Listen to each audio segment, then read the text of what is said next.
My name is Riley Gaines, and I'm an advisor for Independent Women's Voice. I recently graduated from the University of Kentucky, where I was a member of the UK's women's swim and dive team.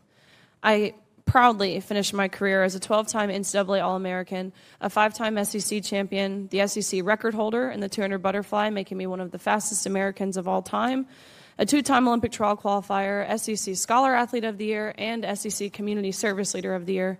But all of that to say that it's a lifelong journey competing at that level, and it's impossible to put into words the amount of sacrifice and dedication that it takes.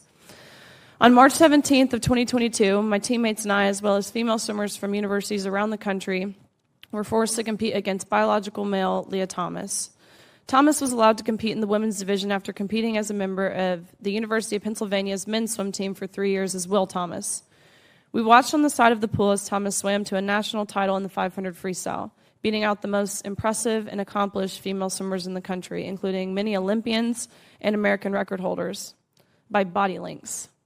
Previously, Thomas had been ranked 462nd at best in the men's division the year prior. The next day, I raced Thomas in the 200 freestyle, which ended up in a tie. We went the exact same time down to the 100th of a second. Having only one trophy, the NCAA handed it to Thomas and told me I had to go home empty-handed. And when I asked why, which was a question they were not prepared to be asked, I actually appreciate their honesty because they said, Thomas, it was crucial Thomas had it for picture purposes. Thomas had to have it for the pictures. I felt betrayed. I felt belittled. I felt reduced to a photo op. But my feelings didn't matter. What mattered to the NCAA were the feelings of a biological male. In 1972, Congress enacted Title IX to end unjust sex discrimination in all aspects of education, including college athletics. But by allowing Thomas to displace female athletes in the pool and on the podium, the NCAA intentionally and explicitly discriminated on the basis of sex.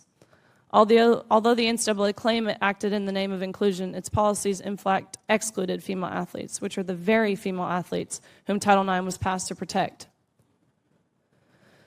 But that is not all. In addition to being forced to give up our awards and our titles and our opportunities, the NCAA forced me and my female swimmers to share a locker room with Thomas, a 6'4", 22-year-old male equipped with and exposing male genitalia. Let me be clear about this. We were not forewarned we would be sharing a locker room. No one asked for our consent, and we did not give our consent. And I'll set the scene. A swimming locker room is not a place of modesty. You're undressing, you're fully exposed, and we were forced to take off our swimsuit in front of a man who was doing the exact same thing. If nothing else, I truly hope how you can see this as a violation of our right to privacy and how some of us have felt uncomfortable, embarrassed, and even traumatized by this experience. I know that I don't speak for every single person who competed against Leah Thomas, but I know I speak for many because I saw the tears. I saw the tears from the 9th and 17th place finishers who missed out on being named an All-American by one place. And I can attest to the extreme discomfort in the locker room from these 18 to 22-year-old girls, when you turn around and there's male eyes watching in that same room. And I can attest to the whispers and the grumbles of anger and frustration from these girls who, just like myself, had worked our entire lives to get to this meet.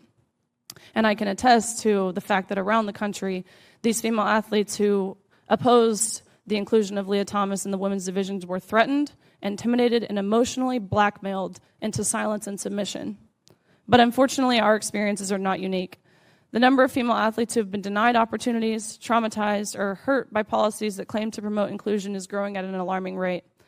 I hear these female athletes and their parents. I hear from these people who are seriously injured, one with permanent injuries that will plague the rest of her life because she was forced to compete against a much physically stronger man.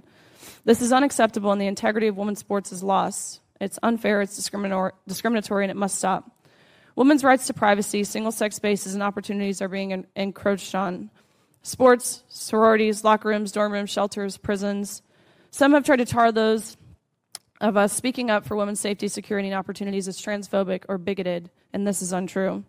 I've heard from people within this community, gay, lesbian, and trans-identifying Americans, that agree females should not be asked to step aside and make room for male-bodied individuals no matter how they identify.